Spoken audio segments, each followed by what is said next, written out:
ዛሬ ላይ እኮ ነው ያስፈልግሻለሁ አይደለ? አስፈልግሻለሁ እኮ በምታስፈልገኝ ሰዓት አልተገኘህማ።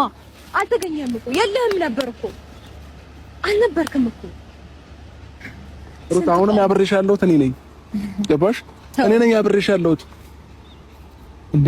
እኔ መናገር በቃ ማለት ራሴን ከዚህ በኋላ ሪላክስ አድርጌ ነው መኖር የምፈልገው። አንተ ደግሞ ይሄን ነገር ልታደርገው እየቻልክ አይደለም። እሺ፣ ስለዚህ አማራጭ ምንድነው? እኔና አንቺ ተለያይተን መቅረቱ። ራሴ ቢያንስ ትንሽ ታይም ራሴን ስቴብል ማድረግ ፈልጋለሁ። ገባ? ኦኬ። አንቺ ራሴ እያልሽ ማለት ነው ራስን ስቴብል እስክታደርጊ ነገሮች። ስለኔ አንተ ብዙ ባታውቀው ነገር አለ። ቤት ውስጥ ባልነበርክባቸው ያሳለፍኳቸው ነገሮች አሉ። እንዴ አልነበርክም ስትይ እኮ እኔ ሌላ ቦታ ሌላ ሀገር ሄድኩ ነው የምታስመስዪው ሩታ። አብሬሽ እኮ ነው ያለሁት አይደለ? አብረን ነው የምንኖረው፣ አብረን ነው የምንኖረው። አብሮና አብሮ መሆን ይሄ አብሮ መሆን ትረዳዋለህ፣ አንደርስታንድ ታደርገዋለህ። ግን አብሮ መውጣትና አብሮ መግባት አንድ አይነት አይደለም። መነጋገር ያስፈልጋል። ቤት ውስጥ ተዘጋግቶ መኖር አንድ አይነት አብሮ መኖር አይደለም። ሶሉሽኖችን እንፍጠር እያልኩኝ አንተ ኖ በቃ እንደዚህ ነው ምናምን ብለህ መውጣት አብሮ መሆን አይደለም።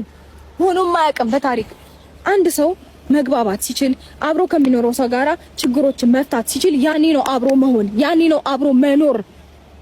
አንደርስታንድ አድርገው በደንብ። ካልገባክ በደንብ ቆም ብለህ አስብበት። እሺ ረጅም ታይሞች አሉ፣ አስብበት በደንብ።